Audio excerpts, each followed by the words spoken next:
Good morning, ladies and gentlemen. Welcome to our course, Advanced Quantum Mechanics.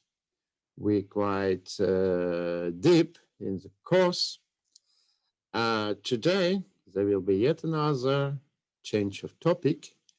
There will be two lectures devoted to dissipative quantum mechanics.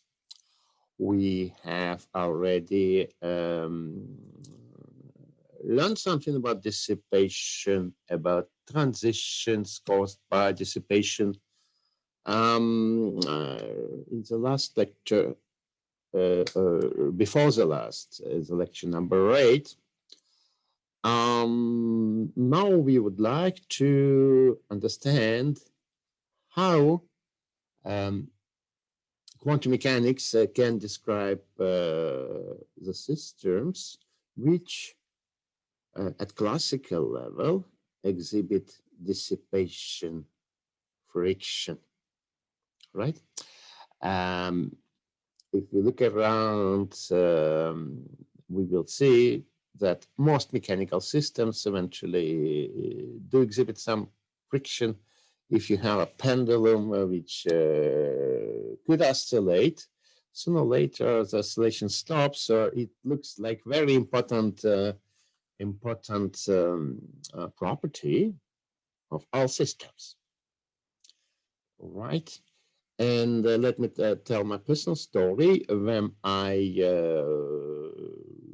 just began to study quantum mechanics, I kind of didn't understand why this marvelous and powerful theory doesn't tell anything about real world with fiction. Good. So I came to my teacher and said, what's going on?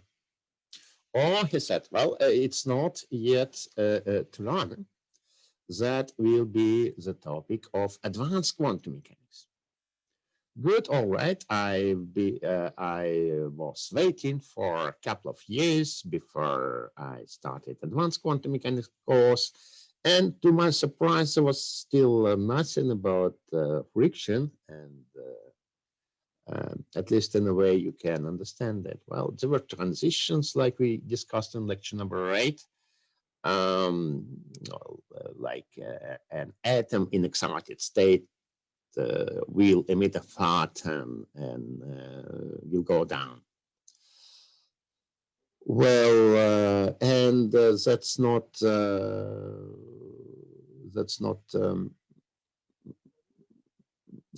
kind of it was not satisfactory, but it was consistent with history of science, because eventually, although quantum mechanics by itself is pretty old science, as you know, it's about 100 years old. Dissipative quantum mechanics is at this time scale a relatively new science.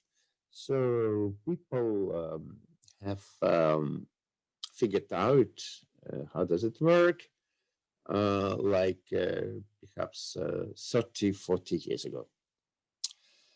Right, and indeed, it has all rights to belong to advanced quantum mechanics course. We will see why. So my old teacher was correct after all. Good. So what we will do today, we will understand the difficulties which are related to introduction of dissipation.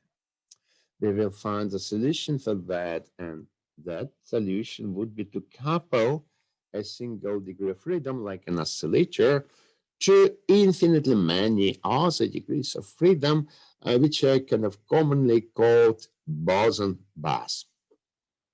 All right. With this, we can accomplish important points. Today, we will develop quantum mechanical description of an oscillator with friction. Good. After that, we will apply this quantization to get some results. We will understand the correlations of fluctuations in this oscillator. We will learn something about uncertainties of momentum and coordinate in the presence of friction. Yeah, we will also shortly look at density metrics. So this is a program for today, and the next lecture will be devoted to transitions in the presence of dissipation. Fine. Damped oscillator. Let us first recall how we formulate this problem at the level of classical mechanics. So let me consider a mechanical oscillator first. It's like a particle with a single coordinate, x. Could be pendulum if amplitude of oscillations is small in comparison with pendulum length. Right, so what are equations? What are the forces? I wrote these equations in Hamiltonian form, although it's not very important. What are these equations? Derivative of coordinate is velocity, and velocity is expressed in terms of momentum. M is the mass of the oscillator. As to momentum, its derivative is contributed by different forces acting on the oscillation. First of all, it's a potential force. It is a force which tries to return the particle to the origin if there is a deviation. Second, put it in a bit fancy order, but whatever. Second is external force. We need the external force to give some motion to the oscillator, otherwise it would just stack in the origin. So let's apply external force. And in addition, there's important parameter of real world damping friction force. Here it is. Good. I think everything is clear in this picture. We, as a next step, we would like to specify the relation between friction force and the coordinate. One of the simplest models is to assume that the friction force is proportional to velocity. So one could just put it here and obtain a closed differential equation for momentum and coordinate. It would be important for me to put it a little bit differently. To put it a little bit general context. Right. This relation assumes instant reaction. So the force at a given moment is just given by velocity at a given moment. Generally, one can think of some delay. So the medium which provides friction reacts on this velocity with some delay. So here, tau is eventually a delay, right? So there are all possible delays. We can integrate those delays, and we get friction force.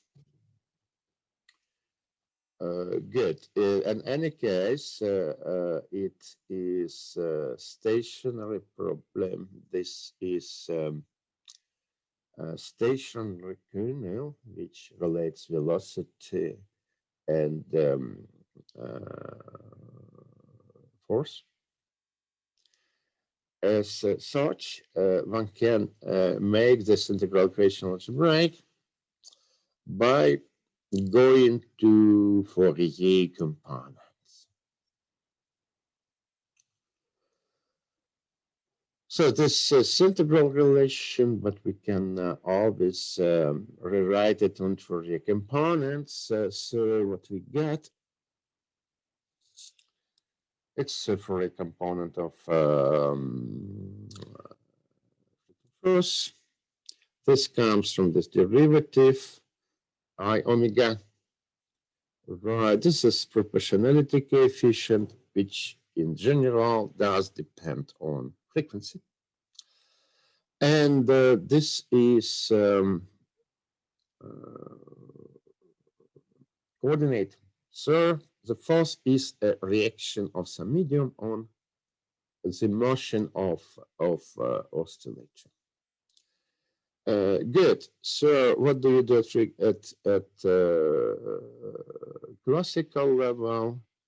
Well, you just combine everything in terms of a single equation. It's linear equation. It's easy to solve. It has some modes, and all modes are damped. All right. So if initially there's some deviation of the oscillator, with friction, the oscillations will be damped quickly, as it is given by green line. Well, if there is no friction, the oscillations would persist, as shown by the red line. Fine, good. It's a classical description. I hope you can follow, but there is also a chance that you have forgotten classical mechanics while studying quantum one. So I would, if there are any questions or even a shade of question, I would appreciate if you put it to the chat.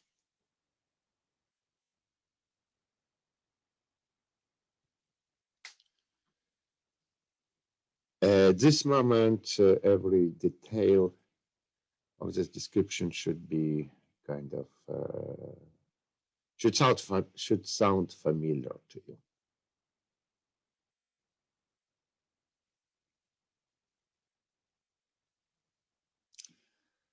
I don't see much of questions.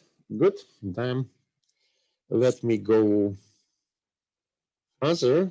Let me talk about dynamical susceptibility. Very strange and interesting concept, which pertains both classical and quantum physics. To start with,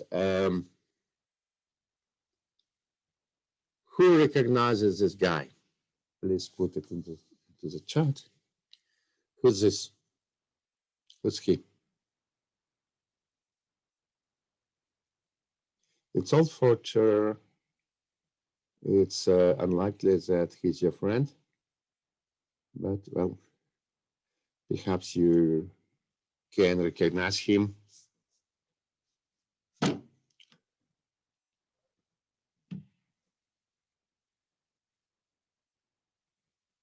Apparently, you met him when you. It's a hint.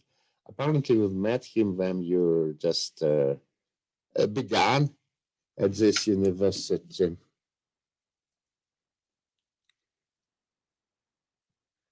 Okay, grammar synchroning. You just you don't recall because you look at the text.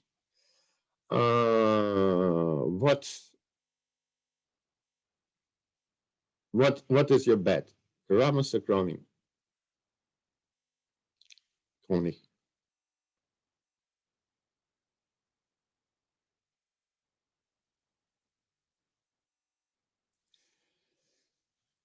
Good. Nowadays we have a kind of isolation, but in old days one could just come to our building and see this name. It's Rudolf Koenig, which has been rector magnificus of this university for a big number of years.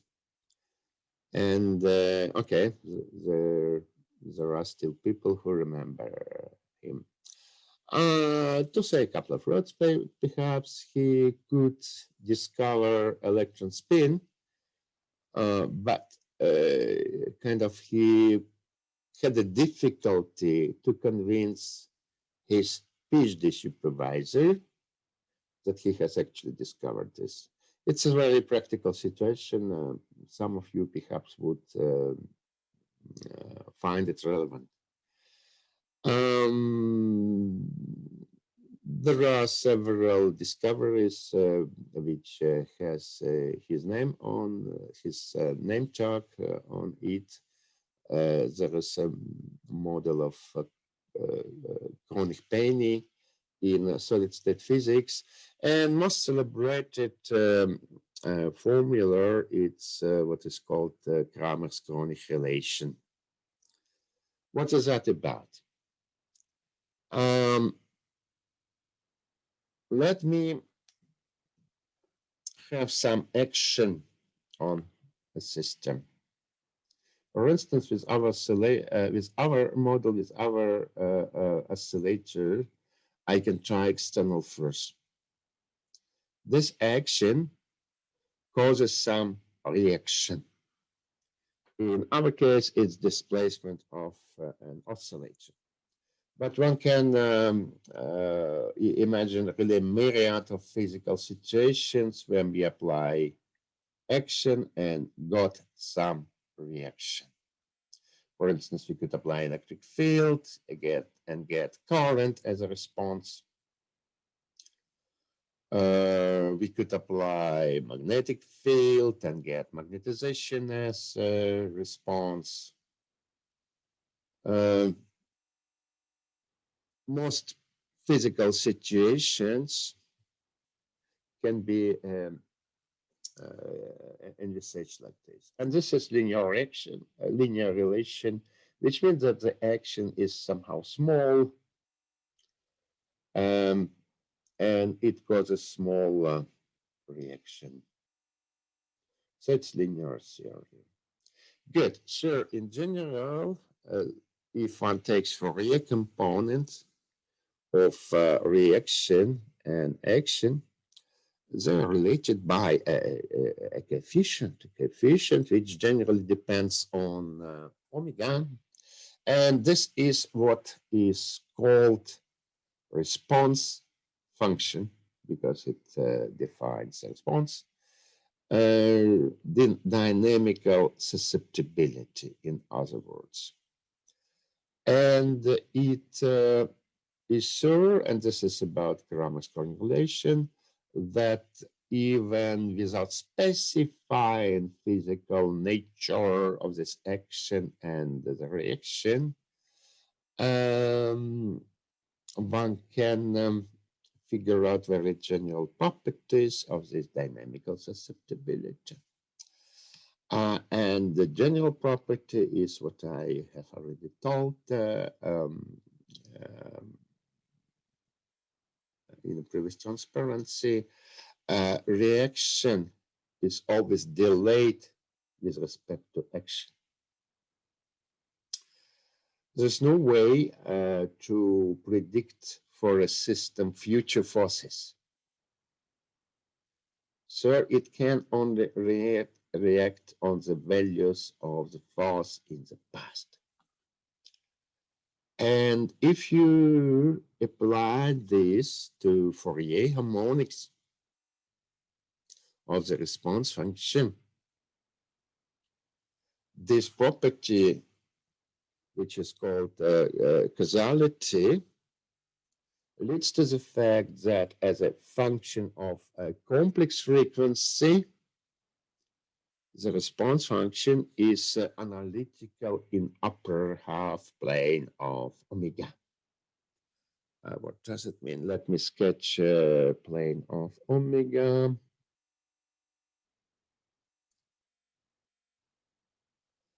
That would be real axis, that will be imaginary axis.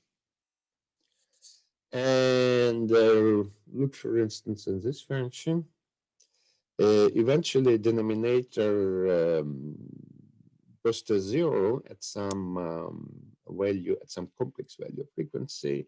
It has a pole over there, and this pole is in lower half plane, somewhere here, for instance, and here.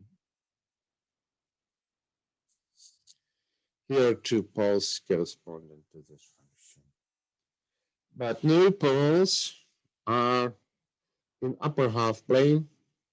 The function is completely analytical. That looks abstract, but it can be applied with the help of Cauchy formula for analytical functions. And that forms Karamas-Kronin relation. So imaginary part of response function and a real part of response function are not unrelated. Moreover, they are related in a very certain way by this integral relation. Okay, again, it is a consequence of very general concept of causality. So it is valid for any imaginable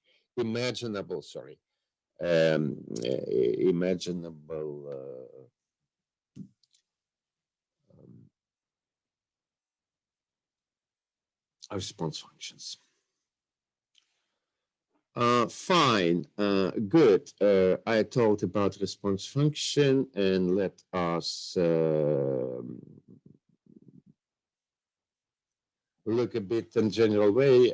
It would be just a little bit boring if I restrict my consideration with mechanical oscillator. Let me just tell you that the same can be applied to electric oscillator. So how we normally make electric oscillator? Well, we just combine capacitance and inductance that we did recently. How about friction? Friction in this circuit comes as a resistor in series with all other elements. Good. So what are equations for dynamics of the circuit? We have, how you call it, law of induction, which in this case is, sum over all voltage drops over the circuit is zero. So this is drop over inductance. This is a drop over capacitance. That's what we get from the resistor. Voltage drop is proportional to the current. And the external voltage. All right, what else? Convenient coordinates will be charge at the capacitor, and current doesn't matter. Current is the same everywhere. Say current in the inductor. It's convenient to say so. So this is a couple of equations for charge and current. Well, time derivative of charge is current for sure. Good. Then we look at the equations for mechanical oscillator, and we see direct correspondence like this.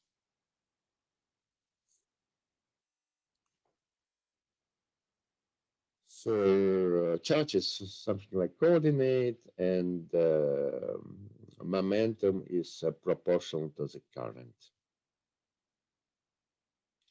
So we formulated another example. Let us understand what would be a response function in this case. In this case, the response function we can define as a charge at the capacitor induced by this voltage source. Fine. Sure, it is, as we said, it is just integral over time of the current. And so I'll resume the lecture after interruption of university network. Over here, electric circuit dissipation is due to resistor. And we can define response function eventually in terms of complex frequency dependent conductance of the circuit. So response function is directly related to conductance. Very good. Let us understand that quantization of this simple system is a difficult problem. We deal with a single degree of freedom. In fact, we only want to look at displacement of our oscillator. And in quantum mechanics, well, what we could do, well, just write a wave function. And if there is no dissipation, we got a Hamiltonian, which defines time derivative wave function. Everything is fine. But the Hamiltonian dynamics, by definition, conserve energy. So there is no dissipation. And the association principle for wave functions, emission Hamiltonian. And this inevitably gives features which are absent in the work with dissipation. It gives rise to stationary states at many different energies. It gives rise to unitary evolution of the wave function. Also, it's time reversible. Right, one could just change the sign of Hamiltonian, and the wave function will go back. Will go back in time. All these features are not compatible with dissipation, right? It's if there is dissipation, there's only a single stationary state, right? If you're in an excited state, you will lose energy. And evolution of everything, including us, is not unitary. It's very far for time reversibility. Like we all get older, and we cannot kind of revert it back. Good. There were many attempts to modify this scheme, like introducing non-Hermitian Hamiltonians, non-unitary evolution, like introducing complex values assigning imaginary part to X. There were many interesting ideas about this. None of these ideas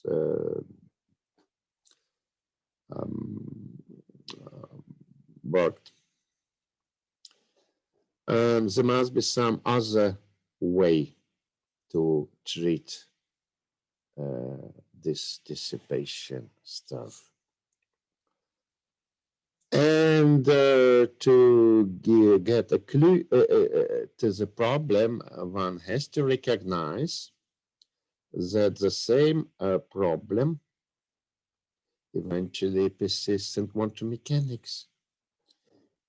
If we talk about our isolated system in quantum mechanics, energy is conserved. The system can be in excited state, can oscillate, and if there's no friction, it will persist. Same about time reversibility. Any mechanical motion could be, in principle, reverted. To understand what is going on, one needs to look at microscopic origin of friction.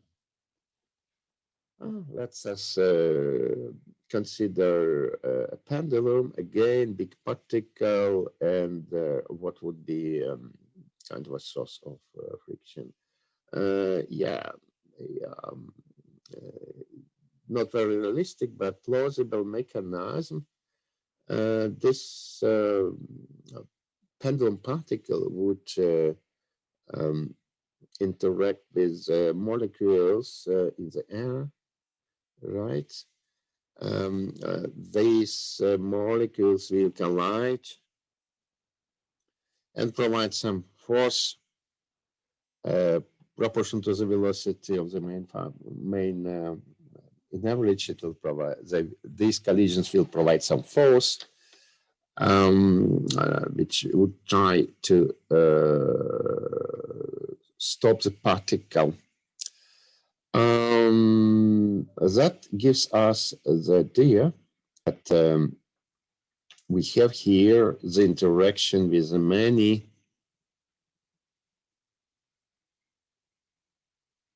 degrees of freedom. These many degrees of freedom are, in this case, all air molecules. And okay, then everything becomes trivial. Energy will just go to this degrees of freedom will be lost for the particle, and there's no way to kind of recoil it. There's no way this energy comes back because there are so many degrees of freedom that these molecules just fly away and they don't never come back. Energy is lost forever, which makes it time unreversible.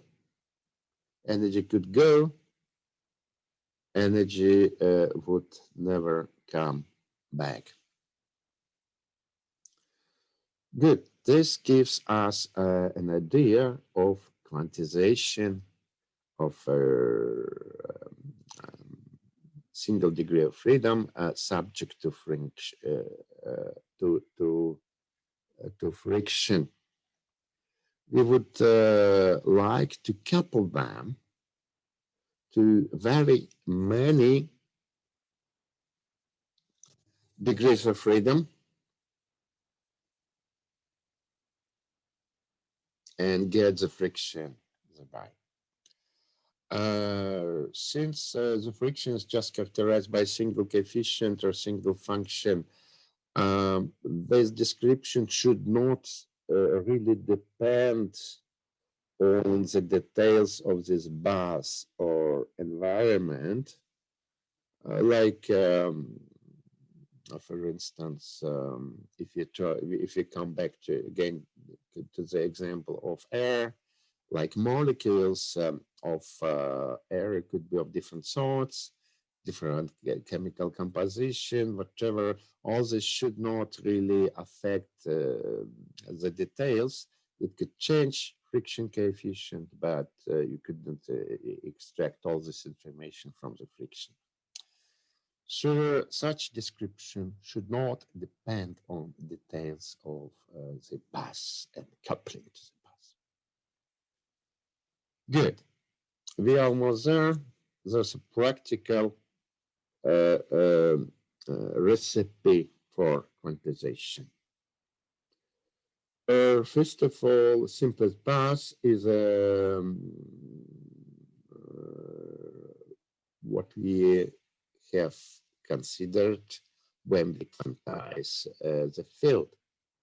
Simplest bus is a collection of independent oscillators, which are bosons.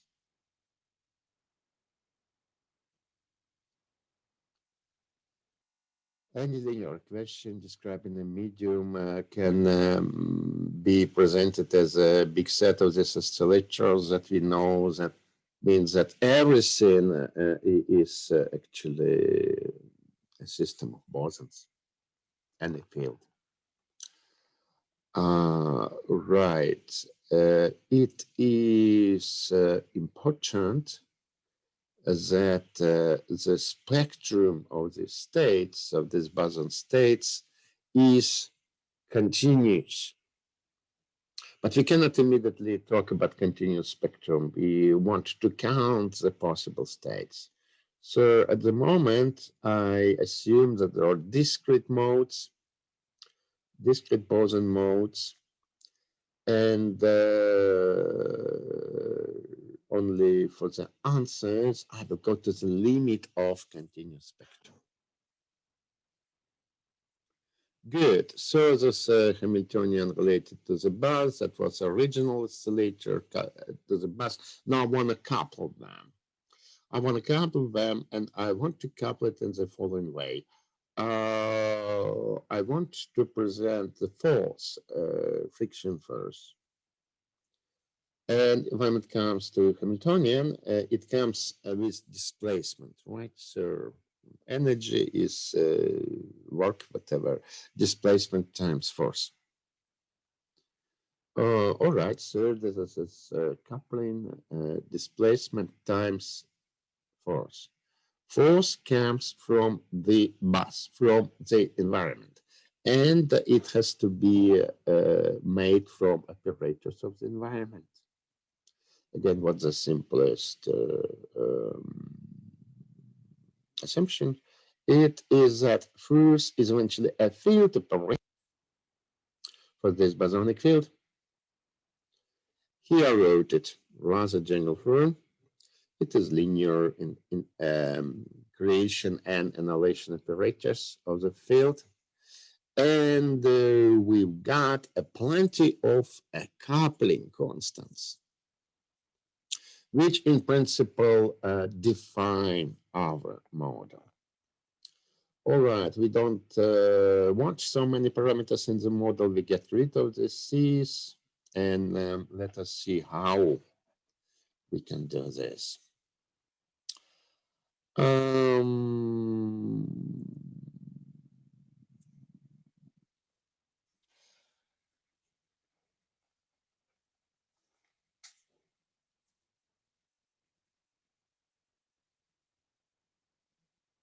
Many problems in quantum mechanics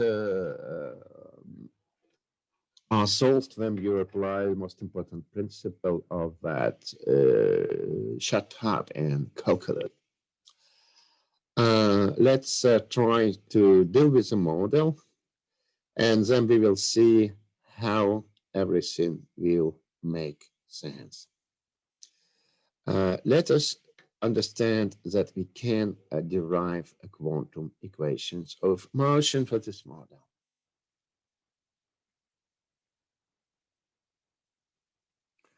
How do we do this? For any operator, we can compute the operator with a Hamiltonian and get equations for the operators in Heisenberg picture. Commutation relations are pretty well known by the time. So we can derive the equations almost immediately. All right. For two operators characterizing as oscillator, we got exact analogy of classical equations, right? This is velocity in terms of momentum, and the derivative of momentum is a sum of the forces. This is the friction force, which I defined earlier. Besides, there are bosons, and for each boson mode, we have a separate equation.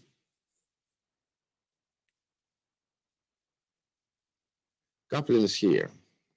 So all boson operators are coupled to the same operator, which is displacement or oscillator. Fine. And I want to solve this equation. Simplest, fastest way to solve this equation is to use Fourier analysis. So I solve it for Fourier components of boson operator and Fourier component of X operator. Right, so but in Fourier components, it means that I just put omega here. Fine. This is a solution, and there is a strange and very important thing which comes here in the solution. Infinitesimally small imaginary part. I need it here, although it seems to be small. I need it here to make sure that operators B respond on the values of X in the past rather than in the future. I want to impose causality, and this is proper place to do here. So it's not just these. It is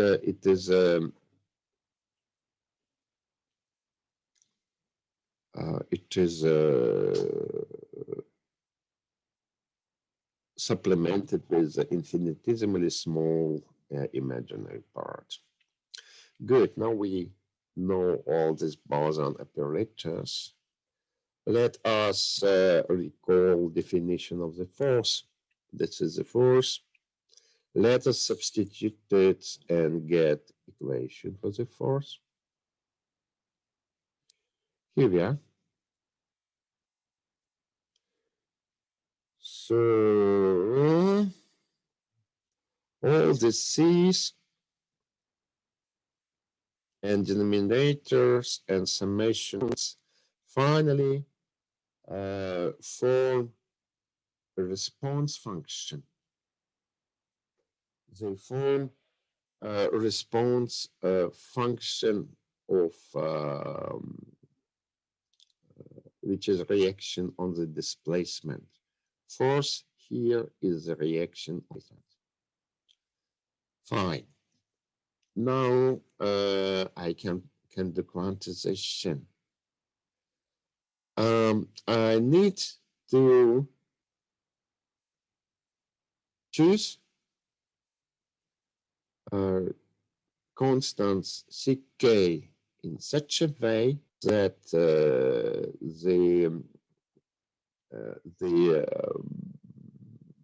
this quantity reproduces the response function. It is convenient to do this for imaginary part of this function. You remember Kramer's coordinate, so it doesn't matter. Real part can be computed if we have imaginary part. Good. So what do I do with the imaginary part? I look at this expression and I understand that it would have been real if there are no these infinitesimally small imaginary parts. They're there. And if I take imaginary part of this expression, I want to use Cauchy formula. So the imaginary part of this expression is eventually a delta function. Fine. So I have a sum of delta functions. And now I want to get to the limit of continuous spectrum. If I plot this function as a function of omega,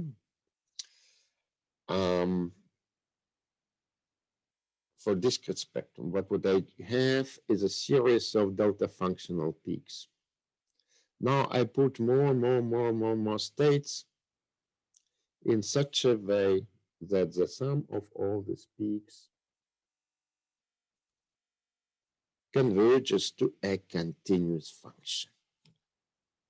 Continuous function which I called J. And from one hand, it is related to complete constants like this. From another hand, it defines imaginary part of the response function. There is a question. Let us see.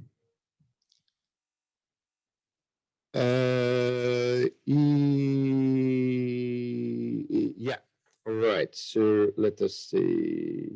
That should have percentage. Yeah. Yeah, all right. Thank you. Good. So again, now with this, the model reproduces a classical equation for classical oscillator, and we are pretty happy. Imaginary part, real part. What do we know about real part? As to real part, there is a small chart has general meaning in physics. You should have heard about renormalization. It's a kind of popular word, which has many meanings. Let us be concrete and get it to our problem, real part.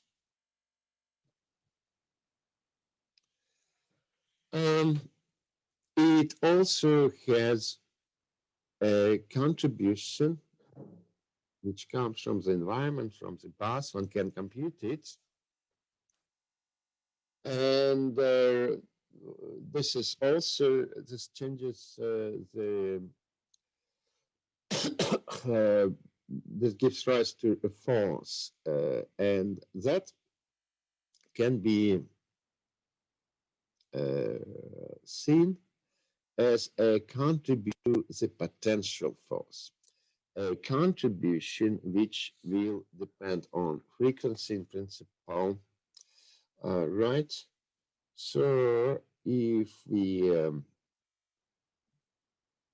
consider the model of coupling to the environment, it looks like that we have changed the rigidity coefficient of the oscillation and get different frequency.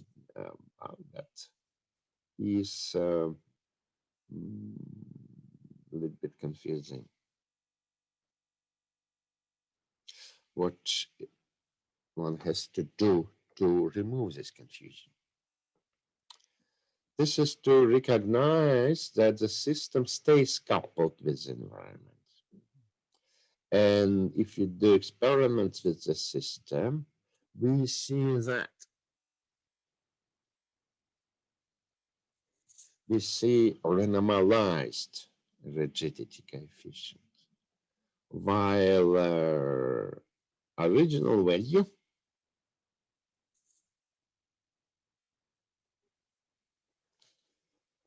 of this coefficient is not known to us, unless we really kind of uncouple the system, which is in many cases. So from the experimental results, we got renormalized coefficient. And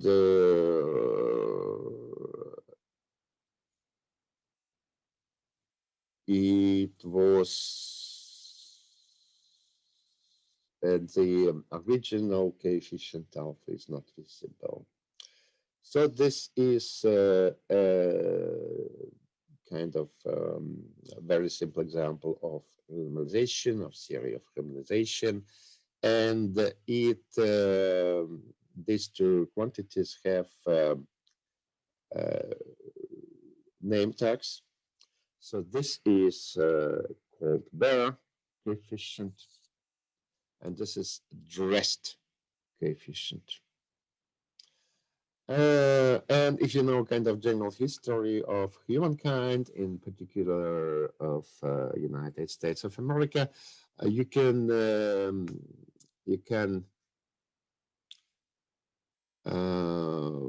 figure out when renormalization theory was whatever discovered or formulated. So let us see it. Let's have a quick quiz. It was in 50s of 20th century or in 60s of 20th century.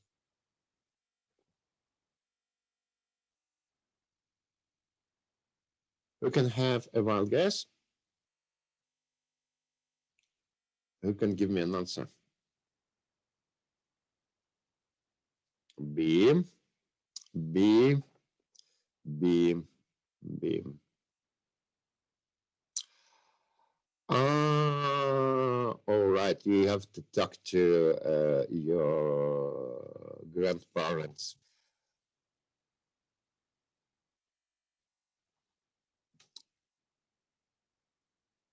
How 50s,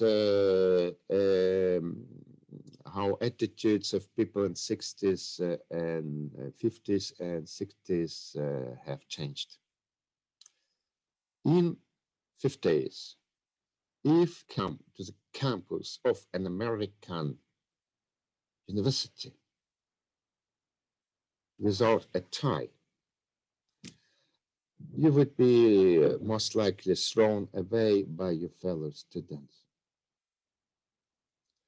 The society of this time was very much, one could say, prudent or whatever. There were very strict norms about life, about behavior, also thought. And in this time, what was there just could not be visible. And what is dressed was visible by definition. How people have to appear dressed. And there was a kind of phase transition around this use, and the university campuses become kind of camps of hippies, and all kind of moral, traditional moral norms got to nothing. There was kind of all kinds of revolution in human minds. And this, after that, this was not a synonym anymore. So from this, we can conclude that A eventually is a correct answer. Let's see how much time do I have. I still have 15 minutes. And let me spend this time for rather technical problem. I don't think we have time for applications. Let me discuss alternative way to quantize the same oscillator, which would lead to the same results, but in a kind of better way, so to say. How can I criticize the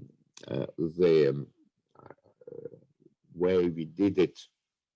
It was also a little bit in a spirit of 50s, right? When people, like in the United States, practice segregation and all these awful things.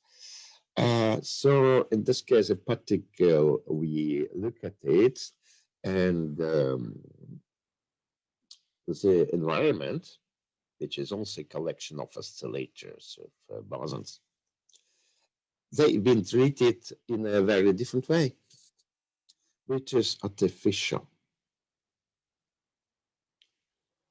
It would be much more democratic to regard oscillating mode just as a part of environmental modes. Right. What we can do a procedure which is called diagonalization. We have original mode, we have boson modes, and we couple them. Thereby, we change a bit the spectrum of each mode, and we include the oscillator mode into a set of new operators. Diagonalization. What we get as a result of this diagonalization, well, it looks like that our oscillator has sunk in the bath completely. There is no trace of X in this expression.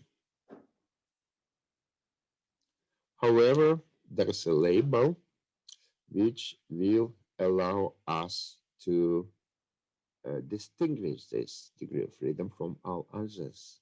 Namely, this is external force, which acts on this particular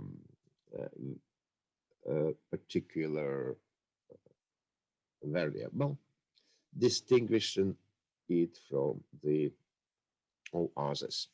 Let me perhaps quickly get to the example of particle and air molecules. In this case, external force acts on the particle only. It doesn't act on air molecules, and it gives us the way to distinguish a particle from all other molecules, although at some democratical way they're all particles. Fine. What to do next? Next, we need to figure out how X is represented in terms of this bosonic field. Again, it must be one of the field operators of the field of this mass. So here, just put most general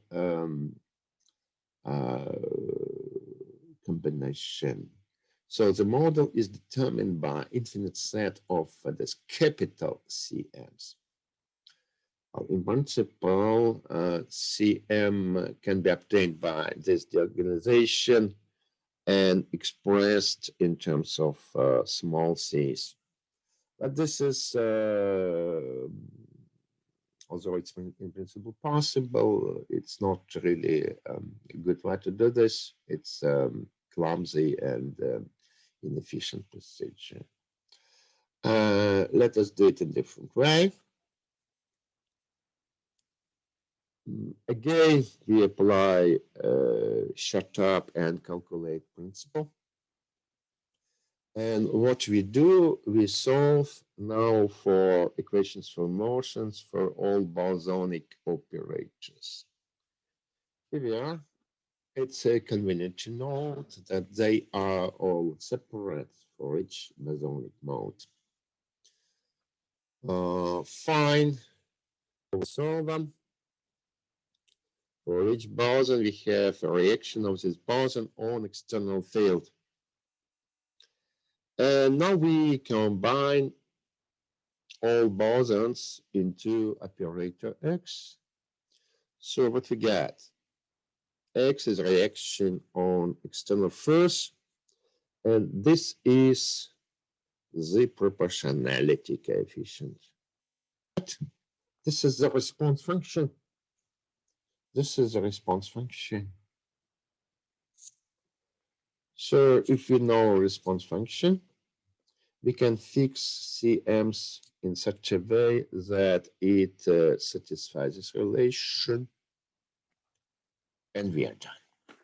We have quantized oscillator with friction in yet another way. So in the first way, we had to know a response function of response was friction force, action was the displacement. Now the action is external force, and the displacement is a reaction. So we deal with another response function. But yeah, these response functions can be expressed to each other, so it does not matter much. As I said, I like the second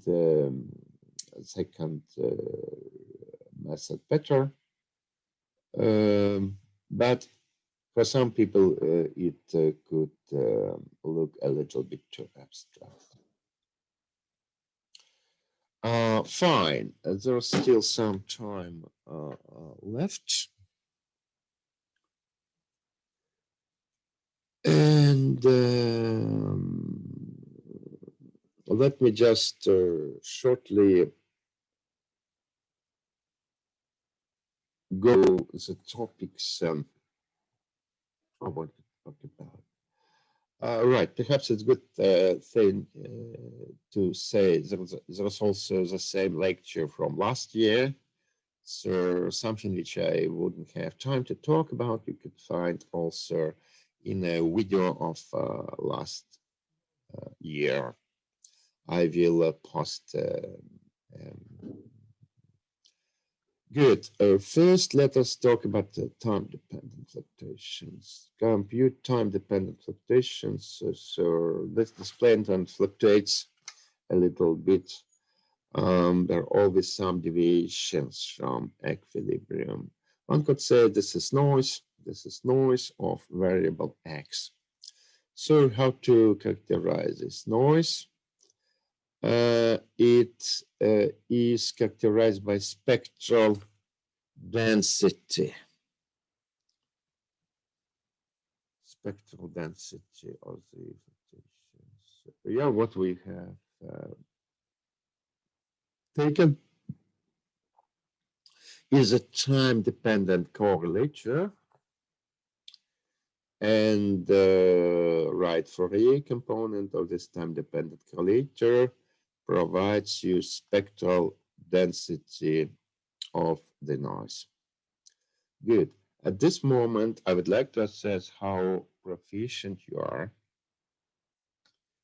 in these topics.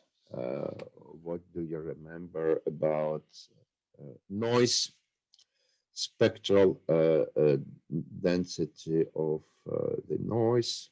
I guess for those who did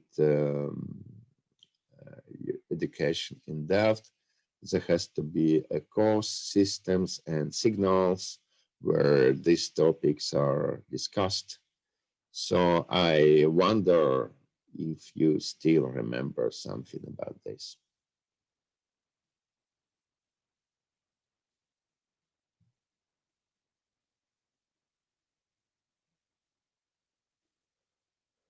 let me be a bit concrete. Who has heard about spectral density of noise?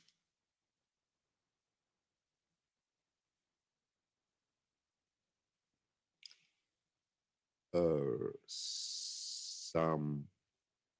It rings a bell. Yes. Good. Fine. Positive response.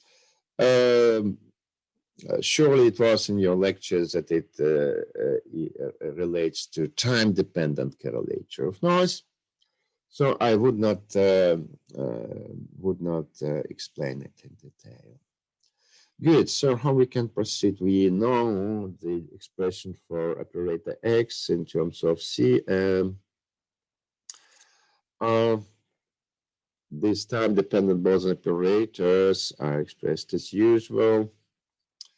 Let me just even complicate a little bit the problem. Let me assume that the system, the whole Bath in a thermal equilibrium, not just in a ground state, right, where all boson occupation numbers are 0. Let me assume there's some temperature, so average occupation numbers for a boson in a state M is just given by Boson distribution. I guess I have wrong sign here. Boson distribution. Good. Let's make this calculation. I don't want to go through details. Each step can be explained and justified. There are presentations on this topic. This is the answer.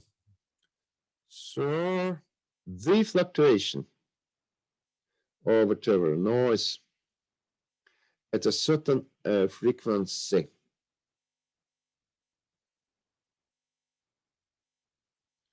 is related to imaginary part of all quantities, to imaginary part of response function. This shows why response functions are so important. Times coefficient, which depends on frequency, and okay, temperature in energy units. Fine. Which is a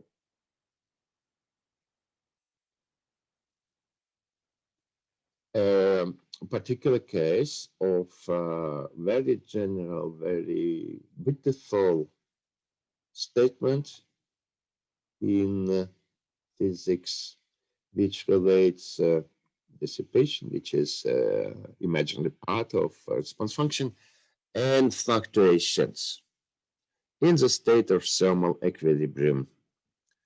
Good. That has been formulated by Callan and Walton at some year, and it's really one of the most important and general statements. It holds for any system where a linear response is present. And okay, kind of people say that this gentleman have proposed this long name for what they have discovered, perhaps in the hope that nobody would accept this long name, and it would be just simply Cullen-Walton's theorem. Okay, that didn't happen, although we still remember this gentleman.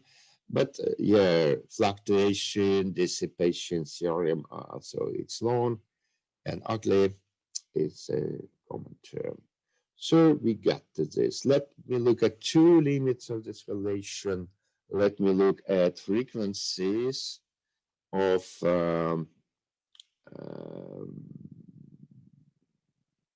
which are smaller than temperature in energy units which correspond to high temperature. At any given frequency, if you increase temperature, temperature can exceed frequency. All right. In this case, the noise is just proportional to temperature.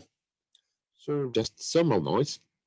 Excited states got occupied somehow, right? So this is a source of thermal noise. Proportional to temperature, classical result. However, even if temperature is zero, there are fluctuations. We learn about this when we talk about zero-point motion. We point about fluctuations in the ground state. So in the opposite limits, in the limit of high frequencies, higher than temperature in units, we got quantum noise, and this is just again a modulus of response function, imagine part of response function times h bar, not to forget that these fluctuations are of quantum origin. Let us see. My time is gone. So as it so happens that I didn't get to application by this time, but we were able to formulate fluctuation dissipation theorem. More detailed lecture is that of last year. So when I post the video of this lecture, I will also give you a link for last year lecture. It's kind of awful, and I feel unsafe because of this incident with network. But anyway, those are things we have to accept at the moment. So thank you for your attention. I will stop the